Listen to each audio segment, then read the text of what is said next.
तो हेलो, एक बार फिर स्वागत है आपका यूनिक आईएएस अकेडमी बाई गुलफाम अली राजी में। मैंने सामने बोर्ड पे बहुत से नोट्स लिखे हैं इन शॉर्ट, और मैं कोशिश करूंगा कि सौर मंडल में ग्रह और उपग्रहों से रिलेटेड जो चीज़ें हैं वो मैं आपको एक ही वीडियो में बताता चलूँ। हालांकि सौर मंडल में हम सबसे पहले यूनिवर्स कैसे बना, तारे कैसे बने, ग्रह और उपग्रहों में क्या अंतर है, फॉसिल स्टार क्या है, तो ब्लैक होल क्या है, तो सुपरनोवा ब्लास्ट वगैरह क्या होता है, ये सब चीज़ें हम अलग से पढ़ेंगे किसी और सेशन में। इस सेशन में हम बात करेंगे केवल ग्रहों और उपग्रहों की और उनसे जुड़ी हुई जो विशेषताएं हैं जो अक्सर एग्जाम में पूछी जाती हैं। ठीक है, तो 20 से 25 मिनट में ये सारा मैं आपको बताता चलूँगा। आप इसको भले इसका प्रिंट आउट ले लें आप, लेकिन अगर इसको आप देख कर लिखेंगे अपने हाथ से तो ज़्यादा अच्छा है। ठीक है, तो कोशिश करेंगे कि ज़्यादातर क्वेश्चन हम इसमें कवर कर लें और कोई छूटे ना। तो एक सिंपल सी बात कर लेते हैं, जैसे कि ग्रह और तारा, इनमें अंतर क्या होता है, प्लेनेट और स्टार में क्या अंतर होता है। इसमें जो मूलभूत अंतर है वो ये है कि प्लेनेट के पास अपनी रोशनी नहीं होती, उसके पास अपनी एनर्जी नहीं होती, मीन्स वो अपनी रोशनी से नहीं चमकता, वो आसपास के किसी तारे की रोशनी से चमकता। आप भी सुनो, ठीक है ना, वो आसपास के किसी तारे की रोशनी से चमकता है। जैसे पृथ्वी किसकी रोशनी से चमकती है, सूरज की। अच्छा, चांद किसकी रोशनी से चमकता है, चांद किसकी रोशनी से चमकता है, चांद कैसे दिखाई देता है हमें, सूरज की रोशनी पहले चांद पे पड़ती है, चांद से रिफ्लेक्ट होकर हम तक आती है, फिर हमें चांद दिखता है। यानी कि चांद भी हमें सूरज की रोशनी से ही वो दिखाई देता है। एक्चुअली चांद का जो प्रकाश है वो उसका अपना प्रकाश नहीं है, सूरज की रोशनी चांद पर पड़ती है, वो रिफ्लेक्ट होकर के धरती पर आती है, तब हमें चांद दिखाई देता है ना। दिन के समय में जब पृथ्वी पर दिन होता है तो सूरज की रोशनी बहुत तेज़ होती है, वो हमें दिखाई नहीं देता, रात में दिखाई देता है ना। चांद की रोशनी किस तरह की है, पीलापन सा लिए हुए, है ना। तो खैर, ग्रह और तारों में क्या मूलभूत अंतर है कि ग्रह के पास अपनी रोशनी नहीं होती है, तारे के पास अपनी रोशनी होती है। खैर, जब सूरज पढ़ेंगे, तारे पढ़ेंगे, तो आपको ये चीज़ें और डिटेल में बताएंगे कि सूरज की रोशनी का सोर्स क्या है, न्यूक्लियर फ्यूजन या नाभिकीय संलयन। अभी हम उसकी बात नहीं करेंगे, ठीक है। इसके अलावा जो ग्रह होगा उसका आकार या तो गोल होगा या लगभग गोल होगा। तारे का कोई भी आकार हो सकता है, वो इरेगुलर शेप का हो सकता है, अनियमित आकार का भी हो सकता है। ग्रह ना तो बहुत बड़ा होगा ना बहुत छोटा होगा, अर्थात उसका जो ग्रेविटेशनल फोर्स है ना तो इतना ज़्यादा होगा कि ब्लैक होल की तरह हर चीज़ को अपनी ओर खींच ले वो, और ना इतना कम होगा कि किसी भी चीज़ की तरफ को वो खींच जाए। यानी कि इसके लिए एक नाम आया प्रॉपर ग्रेविटेशन, पर्याप्त गुरुत्वाकर्षण। कोई भी ग्रेविटेशन किसी भी बॉडी या किसी भी ग्रह का गुरुत्वाकर्षण का संबंध किससे है, उसके मास से या उसकी शेप से। तो ग्रह जितना बड़ा होगा उसका ग्रेविटेशन उतना ज़्यादा होगा, जितना छोटा होगा उसका ग्रेविटेशन जो है वो उतना कम होगा। तो उसका जो ग्रेविटेशनल फोर्स है किसी भी ग्रह का, वो प्रॉपर होना चाहिए, ना इतना ज़्यादा हो कि वो हर चीज़ को अपनी ओर खींच ले, और ना इतना कम हो कि वो किसी भी चीज़ की ओर खींचा चला जाए। स्टार के केस में ये कंडीशन नहीं है, ठीक है। अच्छा, ग्रह के लिए कोई भी ग्रह, आसमान में बहुत सारी चट्टानें घूम रही हैं, हम सभी को ग्रह क्यों नहीं कह रहे। हम ग्रह उसको कहेंगे जिसके लिए शर्तें ही हैं कि एक तो कोई भी चट्टान, कोई भी बॉडी या कोई भी पिंड, उसको हम ग्रह कहेंगे तब सबसे पहली बात वो किसी तारे के चारों ओर घूम रहा हो, एक फिक्स रूट पर। ऐसा नहीं है कि इस बार इधर से चल दिए फिर इस बार इधर से चल दिए, ना, एक फिक्स रूट पर वो तारे के चारों ओर घूम रहा हो, यानी कि उसका जो ऑर्बिट या उसकी कक्षा जो हो वो निश्चित हो, नंबर 1, ठीक है। दूसरी बात यह है कि उसका जो रास्ता हो वो किसी आसमान में किसी और चट्टान के रास्ते में ना आता हो, न किसी ग्रह के, न किसी उपग्रह के, न किसी और बॉडी के। यानी कि उसका जो ऑर्बिट हो वो यूनिक हो, उसका जो रास्ता हो उस रास्ते में किसी और का रास्ता ना पड़ता हो, उसको हम, इसको भूगोल की भाषा में कहते हैं कि कोई भी चट्टान तब ग्रह कहलाएगी। पहली बात तो ये कि वो किसी तारे के, उसका कोई अपना सूरज हो, किसी तारे के चारों ओर घूमती हो, और दूसरा घूमते हुए वो किसी दूसरे भी ग्रह की कक्षा को ना काटे, उसको हम कहेंगे ग्रह। ओके, खैर, तो अब एक बेसिक से अंतर है ग्रह और तारे में। अच्छा, यूनिवर्स या ब्रह्मांड क्या है, एक उर्दू में एक शब्द आता है, पता नहीं उर्दू अरबी फारसी किस भाषा का शब्द है, कायनात, है ना, कायनात। तो जो ब्रह्मांड जो कह रहे हो ना वही कायनात है, और जो जिसको आप कायनात कह रहे हो वही ब्रह्मांड है। इस संसार में जो कुछ भी आपको दिख रहा है वो जो नहीं दिख रहा है वो भी, वो सब जो है ब्रह्मांड है या कायनात है, ठीक है ना। जो कुछ भी दृश्य है वो भी, और जो अदृश्य है वो भी, क्योंकि हमारी आंखों की एक सीमा है ना, उससे पार हम नहीं देख पाते। हमारे पास तमाम तरह के दूरदर्शी, उनकी भी सीमा है, उसके पार वो नहीं देख पा रहे। तो इस संसार में जो कुछ भी दिख रहा है वो सारा का सारा ब्रह्मांड है। और हब्बल क्या कह गए कि ब्रह्मांड लगातार फैल रहा। ब्रह्मांड पर कभी अलग से बात करेंगे, फिलहाल अपने टॉपिक पे रहते हैं हम। तो ऑर्बिट या कक्षा, जैसे कि मैंने अभी आपको बताया, ऑर्बिट या कक्षा वो रूट है, ये किसी का भी हो सकता है, ये ग्रह का भी हो सकता है, उपग्रह का भी हो सकता है, तारे का भी हो सकता है, या आसमान में या ब्रह्मांड में कोई भी चट्टान है, छोटी या बड़ी, किसी का भी हो सकता है। ये ऑर्बिट या कक्षा का मतलब ये है कि ऊपर आसमान में, ब्रह्मांड में कोई भी बॉडी जिस रास्ते पर घूम रही है या चल रही है, उसका हम ऑर्बिट या उसकी कक्षा कहते हैं। ओके, समझ रहे ना। जैसे मान लीजिए ये सूरज है और पृथ्वी लगातार यूं घूम रही है इस तरह से, तो ये पृथ्वी का जो है वो ऑर्बिट है। और ये पृथ्वी है, चांद इसके चारों तरफ इस तरह से घूम रहा है, तो ये इसका ऑर्बिट है। किसका ऑर्बिट है? चांद का ऑर्बिट है। ठीक है, तो वो रूट जिस पर कोई भी बॉडी रिवोल्यूशन यानी कि परिक्रमा करती है उसे हम उसका ऑर्बिट या कक्षा कहते हैं। एक्सिस अक्ष या धुरी, पहियों में ना जैसे वो ड्राइवर लोग कहते हैं एक्सल, एक्चुअली एक्सल नहीं होता है, वो एक्सिस होती है। जैसे लट्टू है, लट्टू लगातार गोल गोल घूम रहा है ना, तो उसके नीचे सबसे नीचे की जो नोक है उसको आप मान लें उस पर एक उसके अंदर से नीचे से ऊपर एक लाइन खींच दें, तो वो उसकी एक्सिस या धुरी या अक्ष है। कोई भी पहिया, कोई भी वस्तु अगर वो घूम रही है तो जिस लाइन, चाहे वो वास्तविक लाइन है या काल्पनिक लाइन है, जिस लाइन या जिस रॉड के चारों तरफ घूम रही है वो उसकी एक्सिस है। ट्रकों में होता है ना, ट्रकों बसों में यार एक्सल टूट गया, तो दोनों पहियों को जोड़े रखते एक रॉड होती है ना मोटी सी, जो जिसके चारों तरफ पहिए घूमते हैं, उसको हम मैकेनिक्स की भाषा में एक्सल कह देते हैं, लेकिन वो एक्सल नहीं होता, एक्सिस। हिंदी में क्या? अक्ष। आम भाषा में क्या? धुरी, है ना। आटा पीसने वाली चक्की देखिए, आटा पीसने वाली चक्की देखिए, आटा कहाँ पिसता है? गेहूँ पिसता है, अनाज पिसता है ना, कुछ भी पीस लो, गेहूँ थोड़ी पीसोगे, लेकिन आमतौर पर हम आटा पीसने वाले कह देते हैं। तो अनाज पीसने वाली जो चक्कियाँ होती हैं ऐसे करके घुमाते ना, ऐसे करके, तो बीच में जहाँ पर उसके पार्ट फंसे होते हैं वो उसकी धुरी है।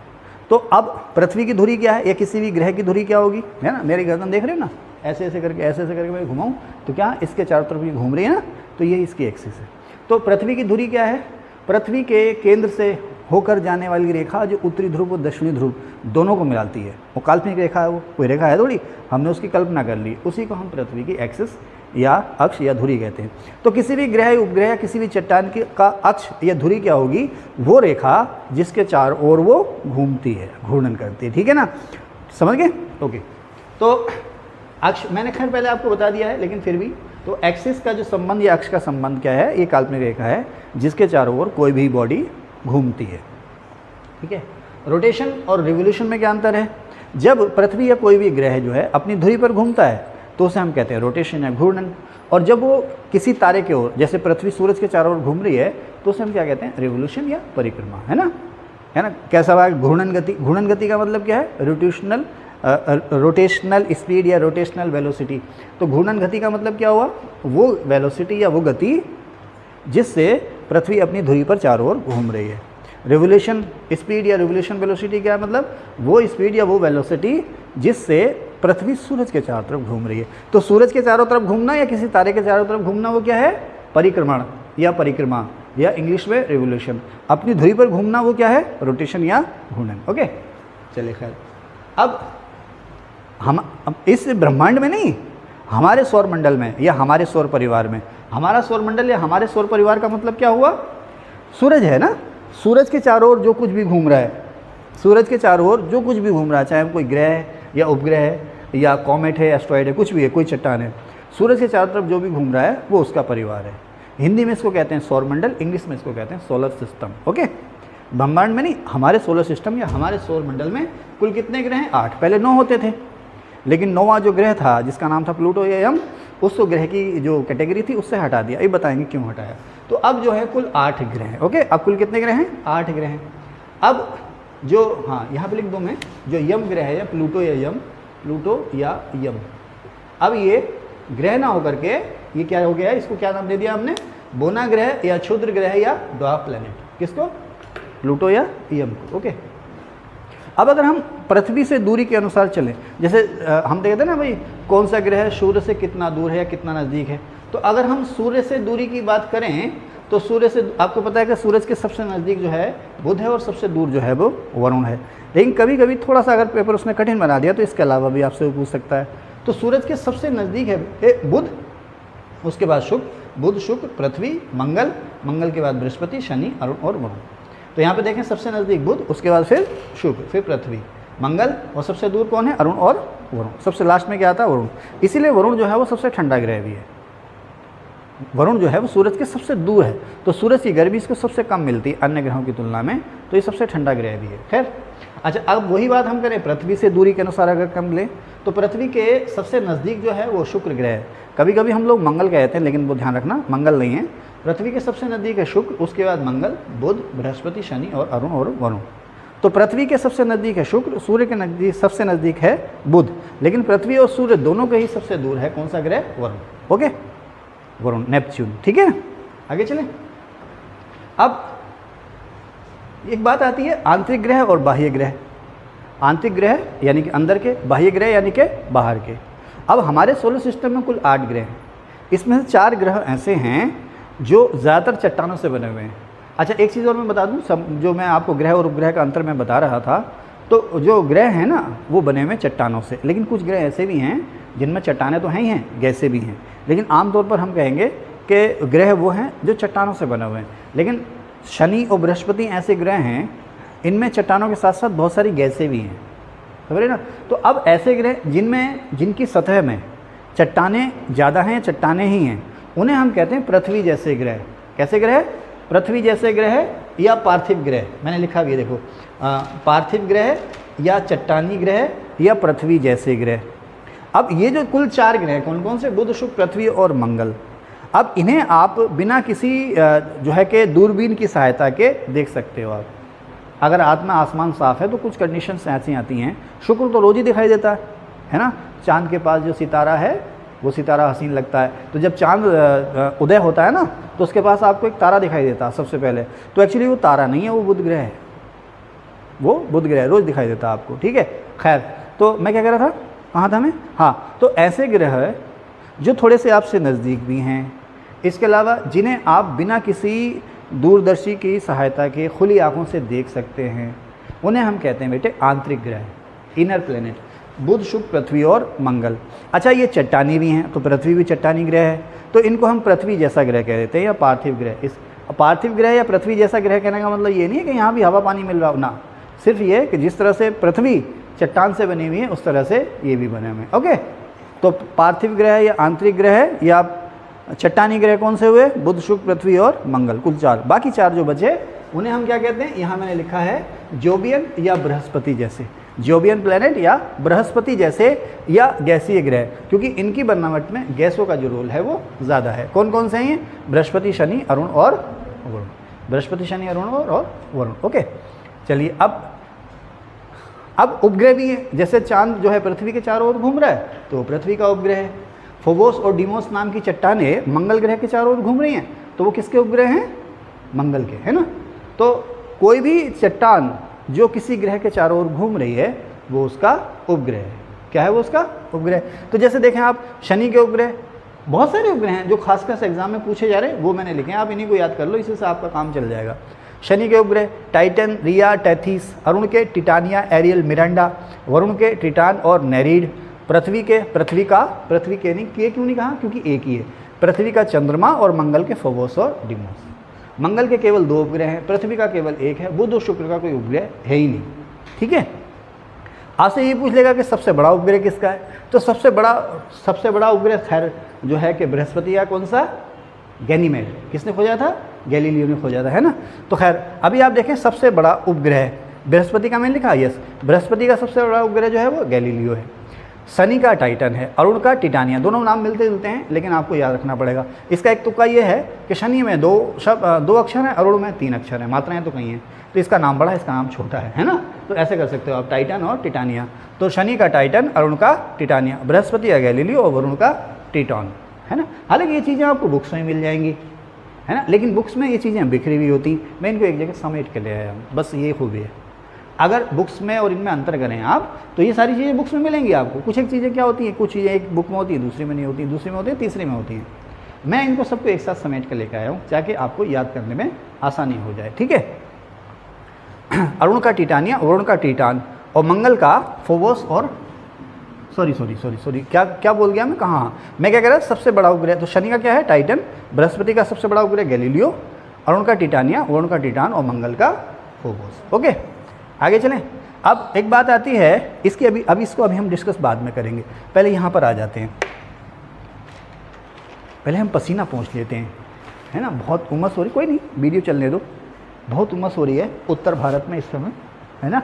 हाँ, उत्तर भारत में क्या कि मानसूनी जलवायु के जो भी प्रदेश हैं उन सभी में ज़बरदस्त उमस हो रही है। ओके, आप लोग हमारा वीडियो सब्सक्राइब नहीं कर रहे, लाइक नहीं कर रहे, शेयर नहीं कर रहे, है ना, जिससे कि हमारा जो चैनल है वो BPL कैटेगरी से ऊपर के APL में आ जाए, है ना, और हम भी हवादार कोई कमरा बना लें जिससे कि हमें भी उमस से परेशानी ना हो। तो अगर आपको अच्छा लग रहा हो तो प्लीज़ लाइक भी कीजिए, शेयर भी कीजिए और सब्सक्राइब भी कीजिए। ओके तो अब मैंने यहाँ लिखा है बेटे सबसे बड़ा, सबसे ज़्यादा या सबसे अधिक, सबसे छोटा या सबसे कम, ये चीज़ें लिखी है ना मैंने, अभी आप समझ जाएंगे। सबसे बड़ा ग्रह, देखो मैंने लिखा ग्रह, तो सबसे बड़ा ग्रह बृहस्पति, सबसे छोटा ग्रह बुध। ओके, फिर उपग्रह, सबसे बड़ा उपग्रह गैनीमेड, किसका है ये? बृहस्पति का ना। सबसे बड़ा उपग्रह गैनीमेड, सबसे छोटा उपग्रह जो है डीमोस। ठीक है, ये हमारे सौर मंडल का भी सबसे छोटा उपग्रह है। ठीक है, तो आप देखो, हो ही सकता भाई हमने क्या कहा, सबसे बड़ा उपग्रह कौन सा है? गैनीमेड। अगर आपसे वो पूछे कि सौर मंडल का सबसे बड़ा उपग्रह कौन सा, तो गैनीमेड। सबसे छोटा कौन सा? डीमोस, मंगल का, है ना। फिर एक दिन किसका सबसे बड़ा? दिन क्या होता है? जैसे पृथ्वी अपनी धुरी पर घूम रही है, तो जब अपनी धुरी पर पूरा एक चक्कर लगा लेती है, यानी कि एक घूर्णन या एक रोटेशन पूरा कर लेती है, तो उसे हम कहते हैं एक दिन, जो कि लगभग 24 घंटे का समय होता है। तो इस तरह से एक धुरी पर एक पूरा चक्कर लगाने के समय को हम कहते हैं एक दिन। तो अगर हम दिन की बात करें तो दिन जो है सबसे बड़ा जो है वो शुक्र का है। इसका मतलब क्या है कि शुक्र ग्रह अपनी धुरी पर घूमने में अन्य ग्रहों की तुलना में सबसे ज़्यादा समय लेता है। ठीक है बेटे, तो एक दिन सबसे बड़ा शुक्र का और सबसे छोटा जो है वो बृहस्पति का। 9 घंटे से कुछ ज़्यादा समय का इसका एक दिन है। पृथ्वी के हमारे यहाँ जो 9 घंटा, हमारे यहाँ जो घंटा चलता है ना, तो पृथ्वी के 9 घंटा कुछ मिनट, मैंने लिख भी रखा होगा यहाँ पर कहीं ना कहीं, हाँ ये लिखा है 9 घंटे 55 मिनट, यानी कि लगभग 10 घंटे। बृहस्पति ग्रह का जो एक दिन है वो 10 घंटे का, और शुक्र का सबसे ज़्यादा, मैंने यहाँ लिख भी रखा होगा। पृथ्वी के जो एक दिन है उस दिनों की अगर हम तुलना करें तो शुक्र ग्रह का जो एक दिन है पृथ्वी के 250 दिन के बराबर है। इतना धीमे अपनी धुरी पर घूमता है। बात समझ में आ गई? नहीं आई? तो खैर, रोटेशन का मतलब क्या है? अपनी धुरी पर घूमना। रोटेशन, ड्यूरेशन यानी कि अपनी धुरी पर घूमने में लगने वाला समय।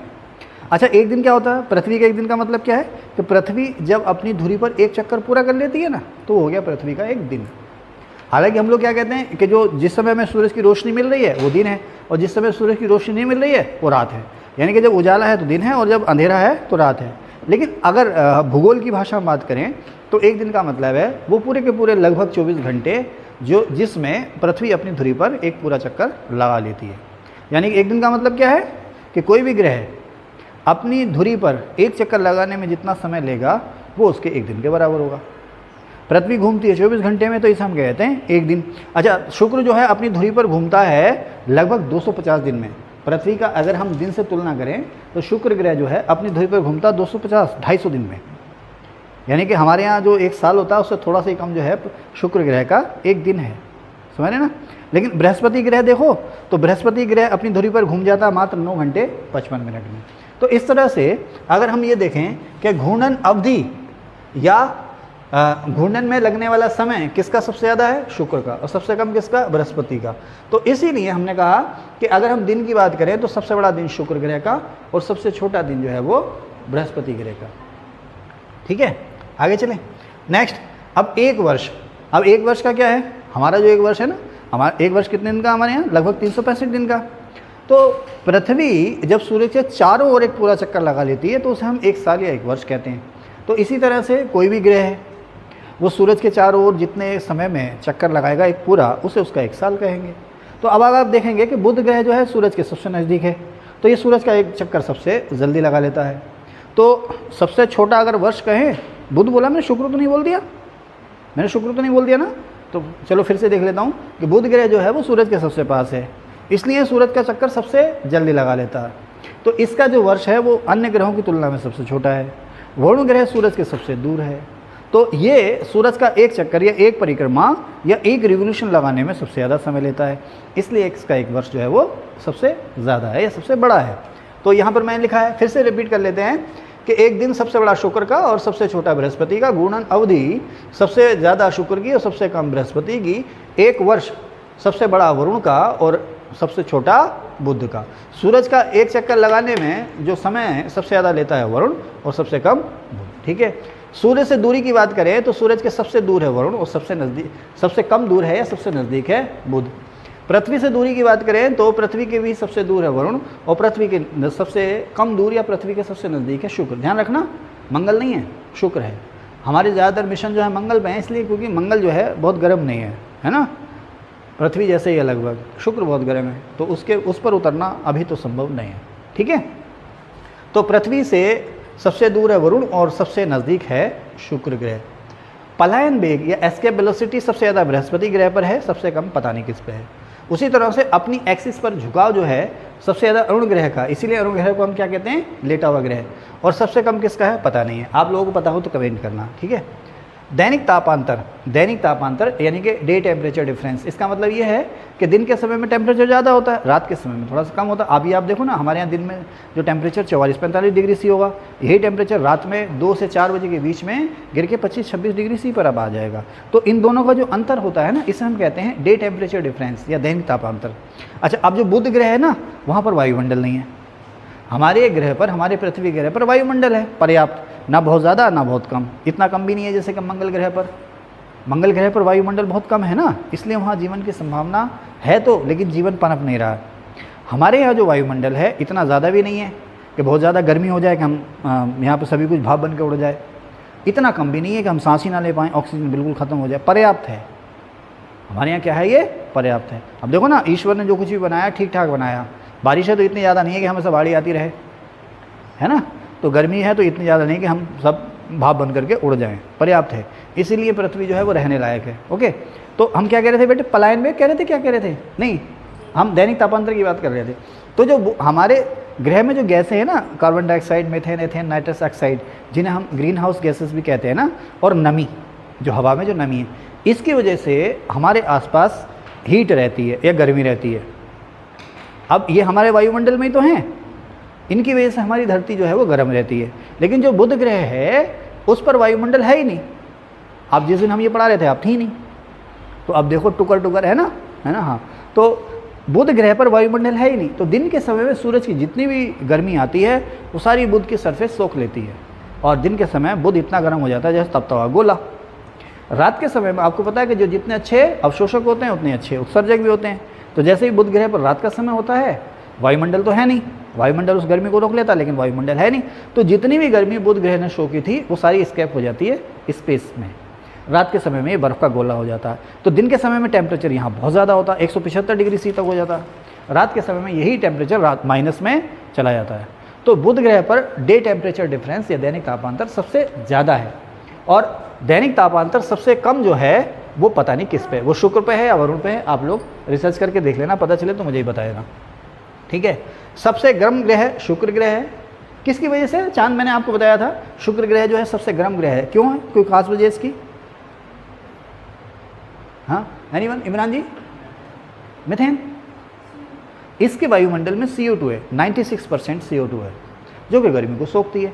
इसलिए ये हमारे जितने भी ग्रह हैं उनसे सबसे गर्म है, उनमें सबसे गर्म है। अच्छा, जैसे एक बात होती है ना, क्वेश्चन आता है कि किसी भी ग्रह की चमक, किसी भी तारे की चमक क्या बताती है, किसी भी तारे की चमक क्या बताती है? तो कहते हैं साहब उसके टेम्परेचर को बताती है। तो कोई तारा जितना चमकीला होगा उतना ही वो गर्म होगा, या उल्टा, जितना गर्म होगा वो उतना ही वो चमकीला होगा। तो शुक्र ग्रह जो है हमारे 8 ग्रहों में सबसे ज़्यादा गर्म है, इसलिए चमकता भी है तारे की तरह, है ना, इसलिए इसको तारे जैसा ग्रह भी कहते हैं। अभी उसकी और बात करेंगे, फिलहाल अपने टॉपिक पर रहते हैं। तो सबसे गर्म ग्रह शुक्र है और सबसे ठंडा है वरुण ग्रह। ओके, वायुमंडलीय दाब या एटमॉस्फेरिक प्रेशर सबसे ज़्यादा शुक्र ग्रह पर है, और बुध पे तो है ही नहीं। बुध पे जब वायुमंडल नहीं है तो वहाँ पर वायुमंडलीय दाब भी नहीं है। सबसे चमकीला ग्रह शुक्र है, और सबसे कम चमकीला ग्रह कौन सा है आप पता करना, मुझे ही बताना, ठीक है। सबसे चमकीला जो तारा है वो साइरस या डॉग स्टार है। सबसे चमकीला तारा कौन सा है ऊपर आसमान में? साइरस या डॉग स्टार, ठीक है। सबसे ज़्यादा उपग्रह किसके? शनि के। और बुध और शुक्र दो ऐसे ग्रह जिनका कोई उपग्रह ही नहीं है, जिनका कोई उपग्रह है ही नहीं। ओके, बुध और शुक्र दो ऐसे ग्रह हैं जिनका कोई उपग्रह ही नहीं है। ओके, और सबसे ज़्यादा ग्रह पहले बृहस्पति के होते थे, लेकिन जो पुराने ज़माने की किताब है ना 10-12 साल पुरानी, उसमें अभी भी बृहस्पति लिखा होगा, लेकिन अब शनि जो है लीड कर गया। सबसे ज़्यादा उपग्रह जो है वो शनि ग्रह के हैं, ठीक है, ये मैं आपको बता चुका। अब घूर्णन, अभी जैसे मैंने आपको बताया ना, घूर्णन मतलब धुरी पर घूमने में लगने वाला, धुरी पर घूमना, ठीक है ना। तो घूर्णन में लगा समय, घूर्णन में लगा समय या किसी भी ग्रह का एक दिन, आप देखें सबसे ज़्यादा शुक्र का है, पृथ्वी के 250 दिन के बराबर। उसके बाद बुध 58 दिन, मंगल 25 घंटे। पृथ्वी लगभग 24 घंटे में घूमती है अपनी धुरी पर, तो मंगल घूमता है लगभग 25 घंटे में। उसके बाद पृथ्वी, फिर वरुण, अरुण, और सबसे कम बृहस्पति 9 घंटा 55 मिनट, ठीक है ना। अपनी धुरी पर सबसे कम समय में कौन घूमता है? बृहस्पति, ठीक है। अब फिर कहता है सूरज के चारों ओर परिक्रमा में लगने वाला समय। तो अब देखें ना, वरुण सबसे दूर है, तो ये सूरज का एक चक्कर 166 साल में लगाता है। हमारी पृथ्वी के 166 साल के बराबर। पृथ्वी सूरज का एक चक्कर 365 दिन में लगा लेती है लगभग, तो वरुण ग्रह जो है सूरज का एक चक्कर लगाता है 166 वर्ष में। उसके बाद अरुण, फिर मैं खा गया। फिर मंगल जो है वो सूरज का एक चक्कर लगाता है 687 दिन में, शुक्र 225 दिन में और बुध 88 दिन में। अर्थात सबसे छोटा वर्ष किसका है? बुध का, और सबसे बड़ा वर्ष किसका है? वरुण का। ये 166 वर्ष पूछा गया है एक बार। और यही 166 क्या है कि जो प्लूटो या यम जो ग्रह होता था वो वरुण की कक्षा को 166 साल में एक बार काटता था। तो ऐसी संभावना थी कि करोड़ों अरबों खरबों साल के बाद है कि वरुण और यम की आपस में टक्कर हो जाएगी। टक्कर के बाद क्या होगा पता नहीं, क्योंकि हम तो तब तक तो निकल लेंगे, तब तक तो अपने फॉसिल्स भी नहीं बचेंगे हैं। हाँ ठीक है, 40 दिन के बाद फिर पलट के देखते भी नहीं ना कहाँ गया, समझ गई ना? ठीक है, तो इसलिए ज़्यादा टेंशन नहीं लेनी किसी की। हाँ 40 दिन के बाद या 1 साल के बाद फिर कहाँ गए, फिर घास फूस उगाते हैं, किस पे उगाते हैं समझ गए ना? हाँ सभी के साथ ऐसा है यार। ओके चले, तो अरुण या यूरेनस, अरुण या यूरेनस ग्रह का नाम जो है वो यूनानी देवता यूरेनस के नाम पर रखा गया। वरुण जो है सबसे दूर और सबसे ठंडा ग्रह किसके? सूरज के। ठीक है, बुध और शुक्र का कोई उपग्रह नहीं है। अरुण और शुक्र, अच्छा देखो अभी क्या है, मैंने यहाँ लिख भी रखा होगा कि सभी ग्रह का जो रिवोल्यूशन यानी कि सूरज के चारों ओर घूमने की जो दिशा है, सूरज के चारों ओर घूमने की जो दिशा है वो क्लॉकवाइज है। क्लॉकवाइज को हिंदी में क्या कहते हैं? दक्षिणावर्त, यानी कि घड़ी की सुइयों की दिशा। घड़ी जो है पश्चिम से पूरब की ओर घूमती है, पश्चिम से पूरब यानी कि इधर बायां और इधर दायां, बाएं से दाएं की ओर घूमती है, ऐसे घूमती है ना घड़ी इस तरह से। तो इसको हम कहते हैं क्लॉकवाइज डायरेक्शन या दक्षिणावर्त डायरेक्शन, या सुइयों की घड़ी की सुइयों की दिशा के अनुसार का डायरेक्शन। तो जो जितने भी ग्रह हैं ना उनकी जो दिशा है सूरज के चारों ओर घूमने की या रिवोल्यूशन की, वो यही है जैसे पृथ्वी की है। क्या है? क्लॉकवाइज। सभी ग्रहों की सूरज के चारों ओर घूमने की जो दिशा है वो क्या है? क्लॉकवाइज है। ठीक है, अच्छा 2 ग्रहों को छोड़ करके बाकी सभी ग्रहों की अपनी धुरी पर घूमने की दिशा भी क्लॉकवाइज ही है, यानी घड़ी की सुइयों की दिशा में ही वो घूमते हैं। लेकिन अरुण और शुक्र 2 ऐसे ग्रह हैं जो रोटेशन यानी कि अपनी धुरी पर जो घूमना है उसकी दिशा उनकी उल्टी है। उल्टी मतलब एंटी क्लॉकवाइज है, यानी कि अरुण और शुक्र के अलावा बाकी सारे ग्रह जो हैं रिवोल्यूशन और रोटेशन सेम डायरेक्शन में करते हैं, क्लॉकवाइज डायरेक्शन में। अरुण और शुक्र जो है वो रिवोल्यूशन तो क्लॉकवाइज डायरेक्शन में करते हैं, लेकिन रोटेशन या घूर्णन जो है वो उल्टा या एंटी क्लॉकवाइज डायरेक्शन में करते हैं। इसलिए हम कहते हैं कि अरुण और शुक्र जो है वो उल्टा घूमते हैं। कहाँ घूमते हैं? अपनी धुरी पर उल्टा घूमते हैं। ये सारी चीज़ें मैंने लिख रखी हैं। जैसे क्या है, देखो मैंने लिखा है कि अरुण और शुक्र अपनी धुरी पर दूसरे ग्रहों की दिशा के विपरीत दिशा में घूमते हैं। फिर मैंने लिखा सभी ग्रहों का रिवोल्यूशन क्लॉकवाइज या दक्षिणावर्त है, रोटेशन भी इन सभी ग्रहों का सेम है। ठीक है, लेकिन अरुण और शुक्र जो है रोटेशन के मामले में अपनी धुरी पर वो उल्टा घूमते हैं। इसलिए सवाल खूब आता है बेटे। 2 सवाल कॉमन है कि कौन से ग्रह ऐसे जिनका कोई उपग्रह नहीं है, बुध और शुक्र। कौन से ग्रह ऐसे जिनका कोई जो अपनी धुरी पर उल्टा घूमते हैं, अरुण और शुक्र। आमतौर पर किताबें इतना समझाती नहीं है, इसलिए ज़रूरत पड़ जाती है। अगर अच्छा लग रहा हो और अभी भी सब्सक्राइब नहीं किया है तो कर लो, थोड़ा सा रुक के, क्या फ़र्क पड़ रहा है? नोटिफिकेशन ऑफ कर देना लेकिन सब्सक्राइब कर लो। ठीक है, थैंक यू। ओके, मंगल के केवल 2 उपग्रह हैं, फोबोस और डिमोस। बुध शुक्र का कोई उपग्रह नहीं है। अच्छा, बुध ग्रह जो है दिन में इतना गर्म हो जाता है कि गोला बन जाता है आग का, और रात में इतना ठंडा हो जाता है कि वो बर्फीला हो जाता है ना। अभी इसमें और चीज़ें रह गई हैं, कहाँ पर? जैसे हो गया सारा क्या? मैंने कुछ यहाँ पर लिखा है, प्लूटो जो है 166 साल में एक बार वरुण की कक्षा को काट देता है। और कुछ रह गया इसमें? हाँ, तो पृथ्वी है नीला ग्रह और जलीय ग्रह, ऐसा ना। पृथ्वी पर लगभग 70% सरफेस पर पानी है, तो आप स्पेस से इसको देखेंगे तो ये नीली दिखाई देती है। इसके अलावा जल किसी और ग्रह पर है नहीं, तो इसलिए जलीय ग्रह और नीला ग्रह। चांद हालांकि ग्रह नहीं है, उपग्रह है, लेकिन इसको हम कहते हैं जीवाश्म ग्रह। मंगल को कहते हैं लाल ग्रह। एक्चुअली मंगल ग्रह की सरफेस पर लगभग 10%, जैसे हमारी जो सरफेस है उस पर सबसे ज़्यादा ऑक्सीजन है, सिलिकॉन है। अब ये जो ग्रह है इसकी सरफेस पर सबसे ज़्यादा है आयरन ऑक्साइड, वो सूरज की रोशनी में लाल रंग का चमकता है, तो इसको हम कहते हैं मंगल को लाल ग्रह। अब इसे लाल ग्रह कहते हैं, तो जो बृहस्पति है उसे हम कहते हैं विशाल लाल धब्बों वाला ग्रह। बृहस्पति को कहते हैं विशाल लाल धब्बों वाला ग्रह। फिर अरुण को हम कहते हैं हरा ग्रह, तो वरुण जो है वो पीला ग्रह है। तो यहीं पर शनि को कहते हैं पीले तारे जैसा ग्रह। ठीक है, बृहस्पति तारे जैसा ग्रह है, क्योंकि ये सूरज की रोशनी चमकता ही है, इसके अलावा इसके पास खुद की रोशनी भी है, इसलिए इसको हम तारे जैसा ग्रह कह देते हैं। मंगल को हम पृथ्वी जैसा ग्रह कहते हैं। क्यों? हालांकि आपको मैंने ऑफलाइन क्लास में बताया था, फिर भी मैं इसको रिवाइज़ कर देता हूँ क्योंकि जो लोग ऑनलाइन देख रहे हैं उन्हें पता होना चाहिए। मंगल को हम जो है कि पृथ्वी जैसा ग्रह कहते हैं। वजह क्या है? वजह यह है कि एक तो जैसे पृथ्वी पर 2 ध्रुव हैं उत्तर और दक्षिण, यहाँ पर भी हैं। जैसे पृथ्वी अपनी एक्सिस पर झुकी है, ये भी अपनी एक्सिस पर झुका हुआ है, लेकिन इसका जो झुकाव है पृथ्वी के लगभग बराबर है। पृथ्वी अपनी एक्सिस यानी अक्ष पर झुकी हुई है 23.5 डिग्री, तो ये झुका हुआ है लगभग 25 डिग्री, यानी कि दोनों का झुकाव लगभग बराबर है।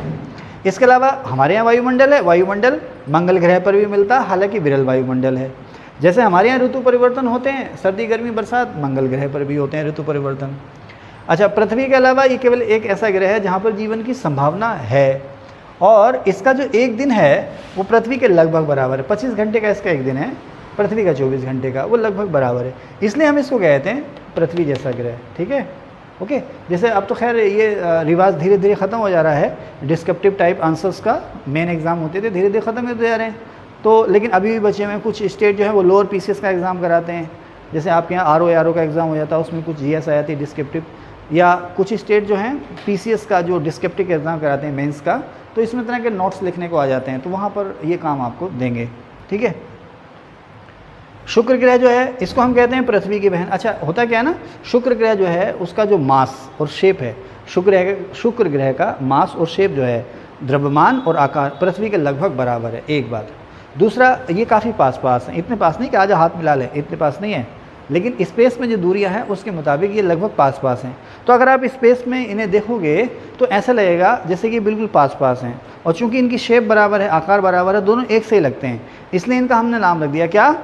जुड़वां ग्रह। ठीक है ना, जुड़वां ग्रह या ट्विन प्लैनेट्स। इमरान जी देखना उधर कौन है, इमरान जी, जुड़वां ग्रह या ट्विन प्लैनेट्स कह देते हैं इनको। तो इसके अलावा इसे पृथ्वी की बहन भी कहते हैं। पृथ्वी की बहन पृथ्वी का जुड़वां ग्रह, पृथ्वी की बहन पृथ्वी का जुड़वां ग्रह। अब शुक्र ग्रह जो है इसके वायुमंडल में CO2 खूब है, इसलिए गर्म बहुत है, गर्म है तो ये बहुत ज़्यादा चमकता है, तो सबसे ज़्यादा चमकीला ग्रह है ये। ठीक है। इसके अलावा शुक्र ग्रह आपको मॉर्निंग में पता कहाँ दिखेगा? जिधर से सूर्य का उदय होता है, यानी कि पूरब से, और इवनिंग में कहाँ दिखेगा? जहाँ से चाँद निकलता है, यानी कि पश्चिम में। तो इसका जो उदय होता है शाम को होता है चाँद के साथ साथ पश्चिम में, और इसका जो अस्त होता है, जब ये अस्त होता है उस समय अस्त होता है। देखो, इसका उदय तो उस समय होता है जब चाँद का उदय होता है, लेकिन सुबह जब सूरज का उदय होता है तब ये अस्त हो जाता है। तो ये आपको 2 बार दिखता है, एक सुबह और शाम को, इसलिए इसको हम मॉर्निंग और इवनिंग स्टार कह देते हैं। अच्छा, एक ग्रह और है जो साल में 3 बार सुबह और शाम में दिखता है, वो कौन सा ग्रह है आप मुझे बताइएगा। हालांकि उसको सुबह और शाम का तारा नहीं कहते हैं, आमतौर पर हम सुबह और शाम का तारा हम केवल शुक्र ग्रह को कहते हैं, लेकिन एक ग्रह और है जो साल में 3 बार सुबह और शाम को दिखाई देता है। आप मुझे कमेंट करके बताएं। अच्छा, शुक्र ग्रह जो है बहुत ही चमकीला है, तो इसलिए सुंदर ही बहुत दिखता है। तो किसी ने गाना भी लिख दिया है ना, चांद के पास जो सितारा है वो सितारा हसीन लगता है, तो इसको इसकी चमक की वजह से खूबसूरत दिखाई देता है, इसलिए हम इसको कहते हैं प्यार और सुंदरता की देवी। इसके एटमॉस्फेयर में जो वायुदाब है वो सबसे ज़्यादा है, इसलिए इसको हम कहते हैं प्रेशर कुकर जैसा ग्रह। ओके। फिर शनि ग्रह।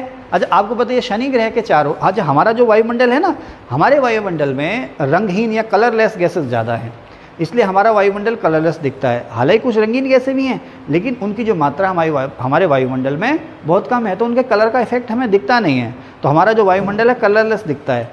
लेकिन जो शनि ग्रह है ना, इसके वायुमंडल में बिल्कुल ऐसी है जैसे आप यहाँ पर ना अलग अलग रंग की चूड़ियाँ पहन लें, है ना, लाल, नीली, पीली, है ना। नई नई बच्चों की शादी होती है ना, तो उन्हें ज़्यादा शौक रहता है चूड़ी पहनने का, है ना।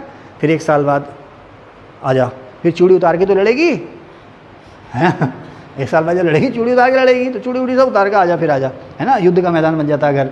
तो चूड़ियाँ यहाँ आप डाल लें तो अलग अलग रंगों की होती है ना, अलग अलग रंगों की। तो उसी तरह से शनि ग्रह का जो वायुमंडल है उसमें अलग अलग रंगों की अलग अलग लेयर मिलती हैं, अलग अलग रंगों की अलग अलग परतें मिलती हैं, जो हमें रंगीन परतों के रूप में दिखती हैं अलग अलग। इसीलिए वो जो परतें हैं ना, हमें वो शनि ग्रह के वायुमंडल में उसके चारों ओर छल्लों जैसी दिखती हैं, इसलिए शनि ग्रह को हम कहते हैं छल्लों वाला ग्रह। इसके अलावा अजय को जैसे आप सोलर सिस्टम का चित्र बना लेते हैं तो बीच में एक बड़ा सा गोला बनाते हैं, जिसे आप देते हैं कहते हैं सूर्य कह देते हैं, और उसके चारों ओर ऐसे लाइनें खींच के छोटे छोटे ग्रह और बनाए देते हैं, तो हम कहते हैं उसको सौरमंडल। तो ये छल्ले हैं, ये इस तरह से दिखते हैं जैसे शनि के चारों ओर ग्रह या तारे घूम रहे हों, इसलिए शनि ग्रह को हम छल्लों वाला ग्रह, वलयधारी ग्रह और सोलर सिस्टम या सौर मंडल जैसा ग्रह भी कह देते हैं। अच्छा, ये अपनी धुरी पर बहुत तेज घूमता है, इसलिए चपटा दिखाई देता है। तो शनि ग्रह जो है वो चपटा ग्रह है नहीं, दिखाई देता है, ठीक है ना। बृहस्पति का आकार सबसे बड़ा है, इसलिए इसे हम कहते हैं मास्टर ऑफ गॉड। अच्छा, इसके अलावा ये इसके पास अपनी खुद की एनर्जी या खुद की रोशनी है, इसको हम तारे जैसा ग्रह भी कह देते हैं, ठीक है। अरुण का झुकाव अपनी एक्सिस पर बहुत ज़्यादा है, 97 डिग्री, ठीक है, तो इसको हम कहते हैं लेटा हुआ ग्रह। और ठंडा ग्रह और यम क्षुद्र ग्रह या बोना ग्रह। तो मैंने बहुत रिसर्च की है इसमें और कोशिश की है कि जो चीज़ें जहाँ समझाने की हो मैं आपको समझा भी दूँ, और जहाँ चीज़ें रटने की हैं वो इस तरह से बता दूँ कि आप रट भी लें, ठीक है। तो मेरा चैनल आप प्लीज़ सब्सक्राइब जरूर कीजिए, अपने दोस्तों के साथ शेयर कीजिए, ताकि ये चैनल BPL से APL में आ जाए। Thank you.